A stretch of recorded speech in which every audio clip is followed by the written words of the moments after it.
Today we're going to talk about getting ready for bow season. It may still feel like summer, but archery season is not far off, and now's the time to do so by using the 3 P's in preparation to prevent poor performance. Okay, the first P is preventive maintenance. You want to go through your bow from top to bottom and make sure everything is in good working order. Check all the screws, nuts, and bolts for tightness. There's a lot of energy transferred through the bow, through the limbs, through the riser and the axles when the bow is fired, and over time that can loosen things up. So make sure everything is good, tight, and secure so you don't have an accident in the field. Okay, while you're at it, you want to check strings and cables for wear as well. Bow manufacturers, string manufacturers might recommend that you replace those anyway every 2 to 3 years, or possibly every year depending on how much use you actually give the bow. But go through, check for wear, check for fraying, check the servings, check the strings, make sure everything is in good order there. Then when you're done with that, you want to wax your strings, okay?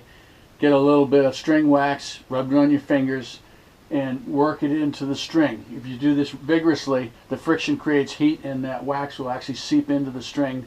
And in this case, this is not only going to protect it from wear, but it's going to protect it from the sunlight, just the damage of UV rays. And then, of course, when you were checking for tightness of all your nuts, bolts, and screws, you were looking for anything that might be rusted or corroded.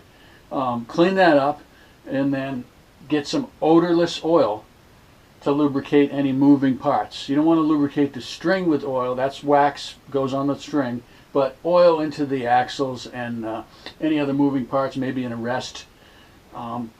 Make sure it's odorless, because obviously we're deer hunting, we're bear hunting, we're moose, we're hunting creatures that have a very good nose, and oil, petroleum is a foreign odor. They're going to pick up on that. So odorless oil in all the moving parts. And while we're at it, I should probably mention that that applies to crossbows as well. You want to keep your servings, your strings, and your rail lubricated. That reduces the wear that's going to occur anyway over time, and it keeps this shooting machine in good shape for a longer period.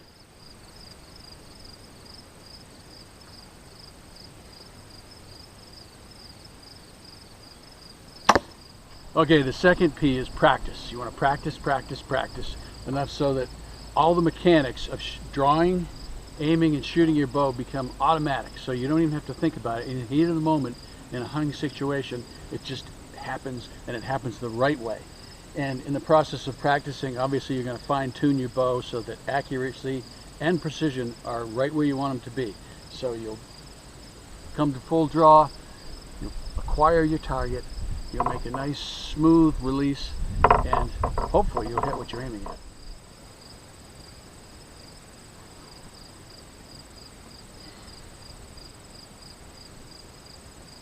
We're going to start out practicing on the range just to get our equipment and our body and our mind prepared, but ultimately you should practice in hunting situations.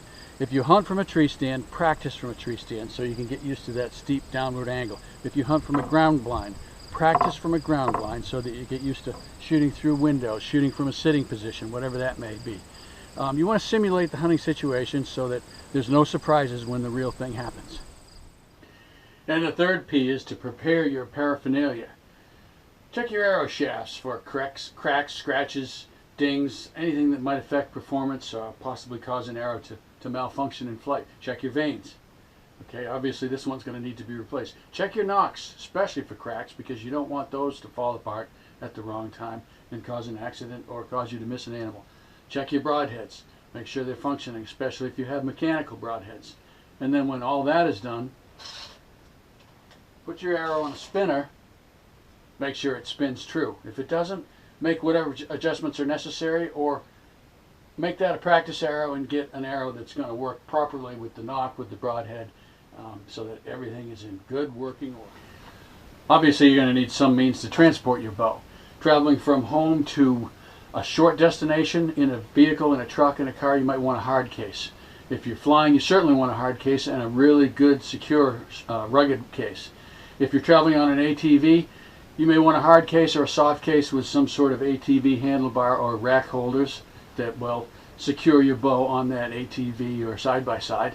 And then once you get to the field, you can throw on a padded sling like this. That frees up one hand for whatever other gear you may have to carry in, a flashlight going in the dark, or dragging that deer out after dark in the evening. Another thing that you might not think about until you get to your tree stand and realize you forgot it is some means to raise and lower your bow. It could be as simple as a length of parachute cord, but there are certainly more fancy versions available, some that wind, some made out of web strapping, some made out of string, some made out of cable, whatever your personal preference is. And that's just the tip of the iceberg. Obviously there's limitless almost other gear items, scent control, calls, optics, apparel, footwear, but we'll save those for another time. That's it for this time, but please check back again soon and often with the